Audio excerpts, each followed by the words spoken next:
Magandang araw sa inyong lahat at welcome sa aking channel. Paolo Abilino, nagsalita na sa isyong buntis si Kim Chiu. Grabe naman ang pasabish na mga komento ng mga katkatera at sausawera. Sa isang portal base nang lumabas kasi ang issue tungkol sa di umunay pagbubuntis ni Kim Chiu sa aktor na si Paolo Abilino. Tinuldukan ng aktor ang kumalat na chismis na nabuntis niya si Kim. Bilang respeto kay Kim, I don't want na ma-issue ng ganito. Very family-oriented si Kim, sambit pa ng aktor.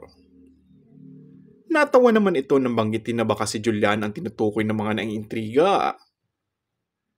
Si Juliana ang karakter ni Kim sa linlang, kung saan asawa niya si Victor na ginagampanan ni Paolo. O baka naman umano nabitin ng mga netizens sa ending ng kanilang recent serye na What's Wrong with Secretary Kim, kung saan ipinakita sa ending ang tila pagbubuntis ni Secretary Kim. Makikitang marami ang netizens ang naniniwala kahit na wala namang sapat na ebidensya na magpapatuloy na totoo ang balita. Kaya naman agad na dinepensahan ng aktor si Kim at pinabulaan ng hindi totoo ang nasabing post. Kung bago ka lang sa aking channel ay mag-subscribe at pindutin na rin ang notification bell. Maraming salamat!